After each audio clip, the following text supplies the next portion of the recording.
All right, settle in. This is going to feel less like a video script and more like a long, honest conversation you didn't know you needed. You know that feeling when your bank account finally looks decent? Not rich, not quit your job, money, but decent. Like you paid rent, the bills are handled, groceries didn't sting as much this month, and there's a few $1,000s just sitting there. And suddenly your brain goes, okay, I earned this. Maybe it's a car upgrade. Maybe it's a vacation you deserve. Maybe it's that one purchase you've been mentally bookmarking for months. $3,000 doesn't feel reckless. It feels reasonable, responsible, even, especially compared to the stuff you didn't buy. And the wild part is nobody around you would call it a bad decision. Your friends would probably say, yeah, that makes sense. Your parents might nod. Social media definitely wouldn't shame you for it. But years later, sometimes decades later, you look back and realize something strange. That moment, that choice, it quietly bent the entire direction of your financial life. I think about this stuff way more than a normal person probably should.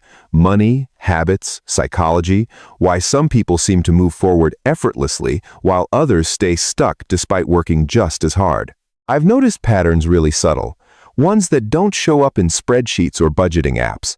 And this $3,000 mistake is one of the sneakiest, because it doesn't feel like a mistake. There's no dramatic crash, no "what was I thinking" moment, no instant regret. Just a slow, invisible trade happening in the background, one future for another. In this video, I want to walk you through what that mistake actually is, why it's so common, why smart people make it all the time, and most importantly, how to avoid it without turning into some joyless monk who never spends money. If you've ever wondered why it feels like you're doing everything right but still not getting ahead, this might explain more than you're comfortable admitting. So let's talk about it. Honestly, calmly, no scare tactics. Just the truth. Most people never connect until it's way too late. The $3,000 that isn't just $3,000. Here's the thing nobody tells you up front. The $3,000 mistake isn't about the number. It's about what that $3,000 represents. Because $3,000 is right in that dangerous middle zone. It's not pocket change, but it's not life-changing money either. It's exactly the amount where your brain says, this won't really matter in the long run. And that thought, this won't matter, is where the damage starts. Let me paint a picture. You're making decent money. Not insane money, but steady. You've worked hard. Maybe you finally got a raise, paid off some debt, or just stabilized after a chaotic few years. You look at your account and think, I could use some kind of reward. And again, this is normal, human, even. So you spend the $3,000, maybe on a car down payment upgrade, maybe furniture, maybe a trip, maybe gadgets, something that improves your life right now. Nothing explodes. Your life doesn't fall apart. In fact, it probably feels better for a while. And that's exactly why this mistake repeats. Because what you actually did wasn't spend $3,000. You spent your first proof of financial momentum. That first chunk of money, the first few thousand saved, is incredibly powerful. Not financially at first, but psychologically. It's the moment where you stop being someone who's trying to get ahead and start becoming someone who does. And when that momentum gets cashed out for comfort instead of leverage, your financial identity quietly resets. Why does that matter? Because wealth isn't built in giant leaps. It's built by continuity. Long stretches of not breaking the chain. And this mistake breaks the chain right at the beginning when it matters most. Takeaway. Before you spend your first meaningful savings, pause and ask, is this buying comfort or momentum? One fades, the other compounds. The identity shift, nobody notices. Here's something uncomfortable but important. Money decisions are rarely about money. They're about identity. There's a moment, usually early adulthood, where you subconsciously decide what kind of person you are financially. Are you someone who saves eventually? Someone who invests later? Someone who's not really good with money but trying? Or are you someone who protects progress like it's fragile? Someone who delays gratification not because they hate fun, but because they respect future leverage.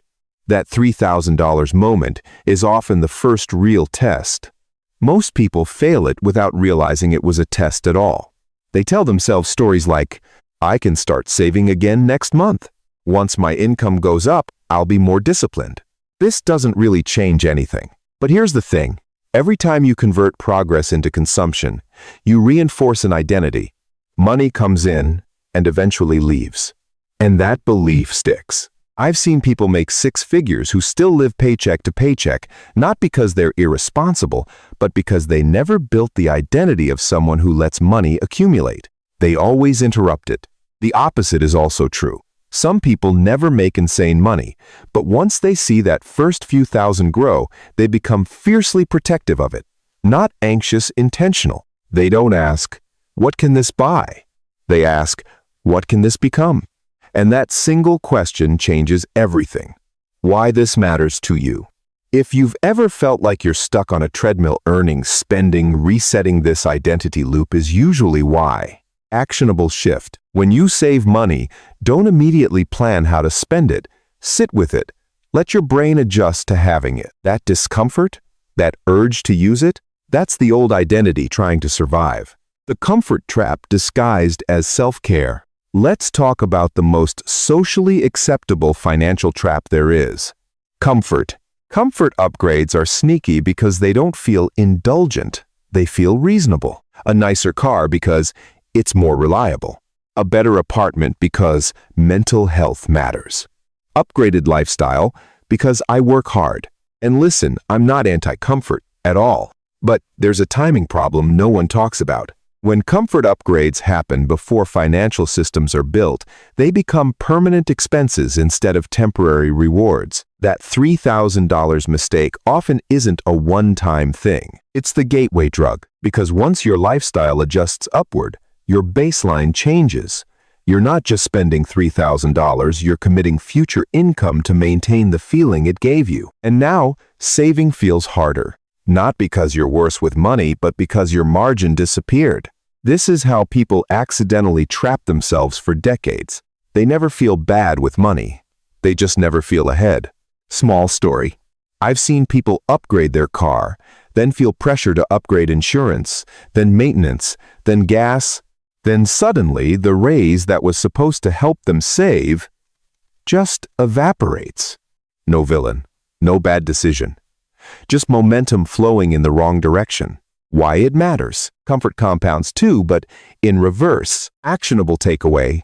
Delay lifestyle upgrades until your savings and investing systems are boring and automatic.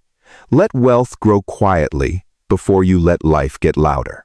The opportunity cost nobody feels. Here's the cruelest part of this mistake. You never feel what you lost. Opportunity cost doesn't hurt. It doesn't sting. It doesn't send notifications. You don't feel the investments you didn't make. You don't feel the compound growth that never started. You don't feel the options you quietly closed. You only feel the present moment where everything seems fine. But fast forward 10 years. You're older, smarter, maybe earning more, and you realize something unsettling. You're still trying to get started. That $3,000, if invested early, consistently could have been the seed, not the whole tree, but the seed. And seeds matter more than people think. It's not about turning $3,000 into millions overnight. It's about starting the clock. Time is the multiplier, not effort. Why this hits so hard later? Because once responsibilities pile up, kids, mortgages, aging parents, starting feels heavier, riskier. The earlier you start, the more forgiving everything is. Actionable advice. Treat early money as time-buying tools, not spending money. Even small investments buy you years. The "I'll fix it later" lie.